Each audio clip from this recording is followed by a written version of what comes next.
Hoje é dia 1º de abril de 2017. Para mim é um dia de muitas reflexões, porque eu era calouro em Itajubá, lacerdista até debaixo d'água, e a gente via o Brasil gradativamente se desmanchando. Porque, como um montão de historiadores aí já escreveu a respeito disso, dependendo do viés político de cada um, ideológico, a culpa é desse ou daquele. E a culpa é o que menos interessa, né? O que importa são os resultados. O que foi, no início, para mim, até um instrumento de apoio entusiástico. Apoiei a Revolução, o golpe, o movimento de 64 com entusiasmo. Aos poucos perdeu força à medida que eu conheci seus líderes, lá em Itajubá, Minas Gerais. Uma pena. A verdade é que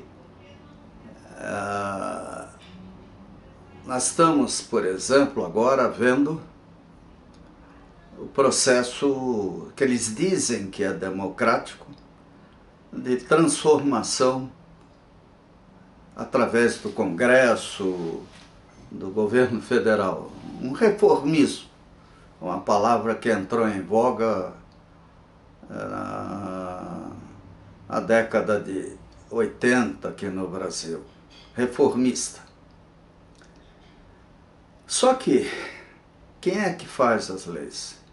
De que forma eles fazem essas leis? O Brasil já teve experiências traumáticas, né? Marechal Deodoro colocou Rui Barbosa como ministro da Fazenda, uma coisa assim, e ele mais um promoveram o encilhamento. Foi uma tragédia para o Brasil. Principalmente por isso, talvez, Floriano Peixoto acabou assumindo o lugar do Marechal Deodoro. E assim foi. Todos os movimentos violentos no Brasil tinham uma motivação idealista, puritana, mas o ser humano não é assim. Esse é o drama. Lamentavelmente, o ser humano, tanto faz ele ser muito rico, muito pobre,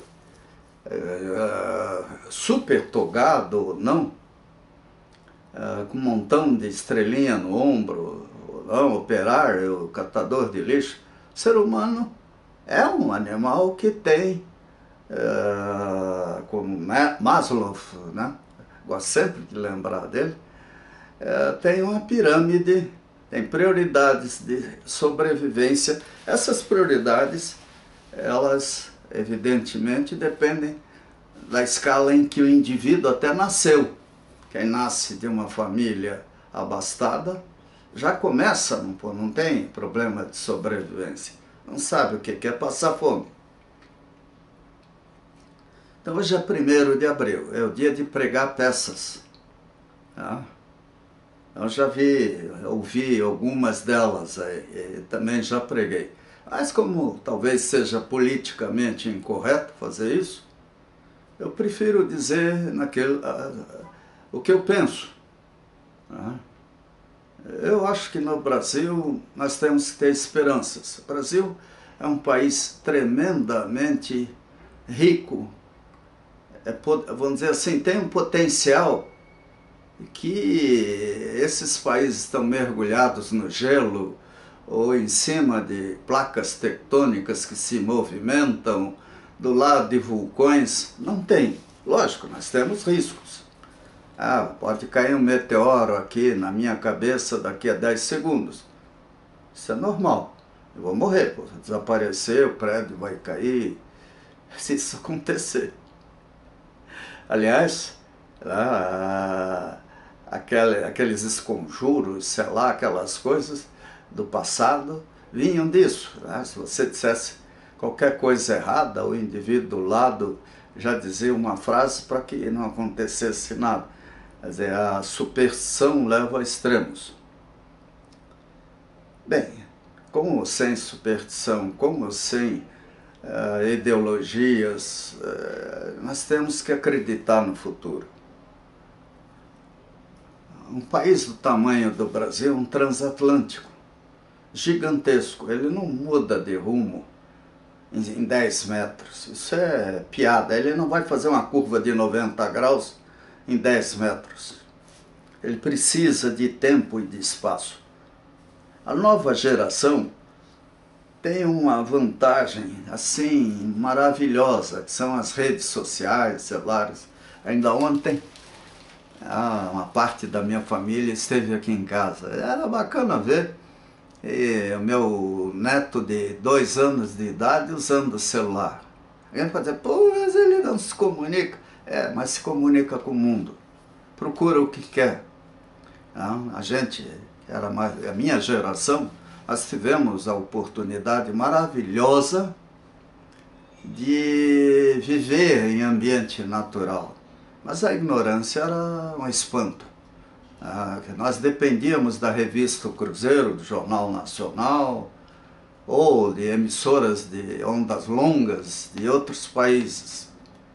E aí a propaganda era forte, né? Cineminha, televisão, aqueles noticiários produzidos, como até agora. A TV é um instrumento, no Brasil a televisão é um instrumento comercial de comunicação. Portanto, quem manda na mídia comercial é a sobrevivência dela. Quer dizer, ela paga salários gigantescos aos seus funcionários, né?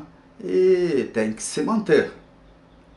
Até eu conversei um dia desses com um amigo, cujo filho, que era procurador, se não me engano, agora virou apresentador de TV. E ele disse, todo orgulhoso, que o filho estaria ganhando 3 vezes mais do que na profissão que tinha.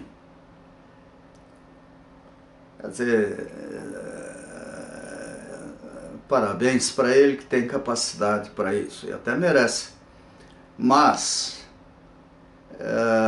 quantos outros, né, não estão aí de jatinho, de helicóptero, gozando facilidades porque receberam privilégios, cartórios, concessões, permissões, e isso vale muito dinheiro.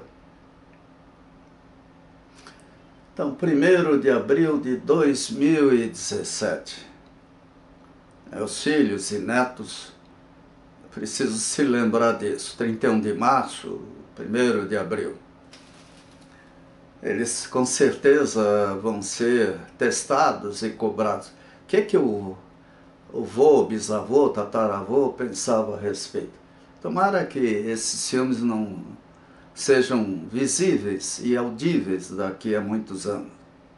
Que os grandes cartéis de como a software, eles fazem de tudo para que o que era antigo desapareça. Para você comprar software de adaptação, coisas assim. A indústria do lixo. Então, gente, o que eu posso dizer é que tenham serenidade, tenham capacidade de contar até 10 antes de responder, coisa que eu não tive. Sempre fui meio impulsivo, ou ingênuo, para ser mais exato. Mas foi bom, a minha ingenuidade me permitiu viver. Eu sou um homem protegido, não gosto de usar certas palavras, mas com certeza, no mínimo, meu pai, que faleceu em 66, foi muito importante para mim, depois da morte. Então, pensem, se eu puder, de alguma forma, estar com meus descendentes, eu estarei. Lógico que estarei. Só que meus conselhos talvez não prestem. Então, no mínimo, independente de eu estar ou não ao presente, sejam inteligentes, pensem, olhem, abram os olhos, os ouvidos, procurem sentir, tocar, cheirar. Como na manutenção eu li uma vez, a coisa mais importante do mundo é tocar e cheirar o equipamento, né? Tocar com a unha para ver se vibra, né? Cheirar para ver, olhar bem para ver se não tem algo, uma luzinha às vezes diz muito.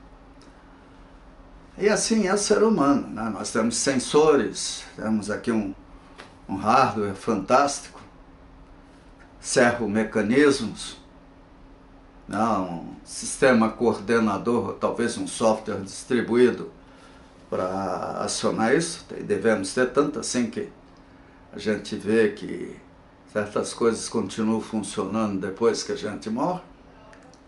Ou somos uma mistura de vegetais, minerais e orgânicos. E a unha, por exemplo, né? É um cristal, talvez, sei lá, ela continua crescendo depois que a gente morre. Ou uma planta na ponta do dedo. Então, gente, 1º de abril de 2017. 1º de abril de 64. Um ano que para mim entrou na minha história com muita força. Diante de um auditório, mais de 200 colegas, veteranos e calouros, eu querendo ponderar com eles que do jeito que o Brasil estava não podia continuar.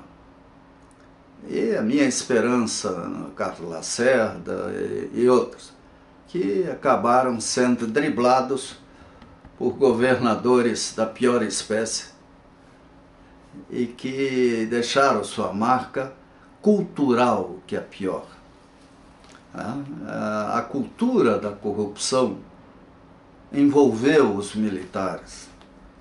O corporativismo, a paixão, a aceitação de qualquer coisa desde que viesse daquela fraternidade ou corporação. Nós temos que ser críticos em tudo, até em relação à própria família. Não é porque é um irmão que ele estará certo. E vice-versa, quer dizer, não é porque eu sou irmão de alguém que eu estou certo. Juízo, gente, o Brasil nunca precisou tanto disso. Agora, de alguma forma, nós temos que segurar o que está acontecendo em Brasília. Eles vão promover um estrago colossal. A Lava Jato, ela é importantíssima. E a Operação Carne Fraca foi um bom exemplo de que não é só político que faz besteira. As delações premiadas, é óbvio que eles tentam desqualificar as delações. Eu não vejo por que certas delações possam estar erradas. Então, parabéns ao juiz Sérgio Moro, ao Dr. Deltan, como chefe da Polícia Federal. E sei que eles estão vivendo momentos de corte de verbas. E aí vem a utilização até desse dinheiro que foi apreendido. O governo, talvez a Justiça Federal, possa garantir recursos para que a Operação Lava Jato continue no nível que manteve até agora.